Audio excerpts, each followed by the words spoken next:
Hello students, welcome back to my YouTube channel law study with Diksha. और आज इस video में हम डिस्कस करने वाले हैं LLB first semester law of crimes यानी भारतीय न्याय संहिता के very very important long questions, और जिसका पेपर कोड है 1006। यहाँ पे हमने जो भी प्रीवियस ईयर पेपर में आए हुए क्वेश्चन हैं 5 ईयर के बहुत ही ज़्यादा इंपॉर्टेंट क्वेश्चन नोट किए हैं जो आपको आपके एग्जाम के लिए बहुत ही ज़्यादा हेल्पफुल रहने वाले हैं। तो चलिए स्टार्ट करते हैं। हमारा सबसे पहला क्वेश्चन है, भारतीय न्याय संहिता 2023 के अंतर्गत आपराधिक, मानववध तथा हत्या में क्या अंतर है? इन दोनों अपराधों को अलग करने वाले प्रमुख तत्व क्या हैं? तो देखो, ऐसा कोई भी पेपर नहीं गया है जिसमें आपराधिक, मानववध और हत्या में अंतर नहीं पूछा गया है। ये इतना ज़्यादा इंपॉर्टेंट क्वेश्चन है, हर बार पेपर में पूछा ही जाता है, तो आप इसको अच्छे से तैयार करें, इसके एलिमेंट्स बताएं और जो भी केस लॉ है वो केस लॉ भी यहाँ पे डिफाइन करें।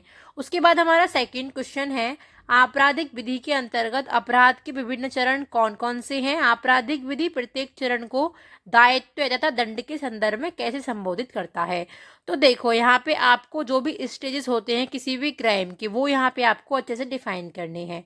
उसके बाद हमारा थर्ड क्वेश्चन है, भारतीय न्याय संहिता 2023 के अनुसार चोरी को परिभाषित कीजिए। चोरी उद्यापन से किस प्रकार भिन्न है? उदाहरण दीजिए।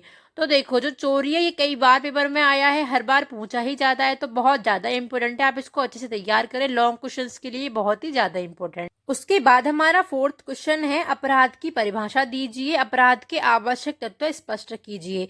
तो देखो, ये भी कई बार प्रीवियस ईयर पेपर में पूछा गया है, बहुत ज़्यादा इंपॉर्टेंट है, आप इसको अच्छे से तैयार कीजिएगा। उसके बाद हमारा फिफ्थ क्वेश्चन है, शरीर की व्यक्तिगत प्रतिरक्षा के अधिकार को बताइए। इस अधिकार का विस्तार मृत्यु कारित करने तक कब होता है? तो देखो, ये जो व्यक्तिगत प्रतिरक्षा के अधिकार हैं ये कई बार पेपर में पूछे गए, या तो संपत्ति के या शरीर के लिए कई बार पूछे ही जाते हैं, बहुत ज़्यादा इंपॉर्टेंट है, आप इनको अच्छे से तैयार कीजिएगा। उसके बाद हमारा सिक्स क्वेश्चन है, मिलीजुली आपराधिकता के दायित्व की व्याख्या कीजिए। भारतीय न्याय संहिता बीएनएस की धारा 3 क्लोज 5 और धारा 190 में अंतर भी कीजिए। तो देखो, ये हर बार पेपर में पूछा गया है, जब हमारी आईपीसी थी जब भी पूछा ही जाता था। पहले सेक्शन 35 और ये 149 हुआ करता था, तो ये बहुत ही ज़्यादा इंपॉर्टेंट है, इन दोनों में डिफरेंस पूछा जाता है। और मिलीजुली आपराधिकता क्या होती है, तो ये आपको यहाँ पे जैसे बताना है। उसके बाद हमारा सेवंथ क्वेश्चन है, अपहरण और व्यपहरण में क्या अंतर है? यथोचित उदाहरणों के द्वारा समझाइए। तो देखो, या तो ये शॉर्ट में या लॉन्ग में, ये भी कई बार पूछा गया है, तो आप इसको अच्छे से तैयार कीजिएगा। उसके बाद हमारा एट्थ क्वेश्चन है, देखो कभी कभी ऐसे पूछ लिया जाता है, आपको ए बी करके कई सारे टॉपिक दे दिए जाएंगे कि इनमें डिफरेंस बताओ। तो जैसे पूछ लिया गया है कि दंगा तथा हंगामा क्या होता है, आपको इसको एक्सप्लेन करना है। सदोष अवरोध व सदोष परिरोध बताइए। तो ऐसे करके ए बी सी में आपको दे दिए जाते हैं, आपको वो टॉपिक सारे कंप्लीट करने होते हैं, तब वो आपको एक लॉन्ग क्वेश्चन होता है। उसके बाद हमारा नाइन्थ क्वेश्चन है, लूट क्या है? लूट के आवश्यक तत्व कौन से हैं? कब लूट डकैती हो जाती है, आपको ये यहाँ पे डिफाइन करना है।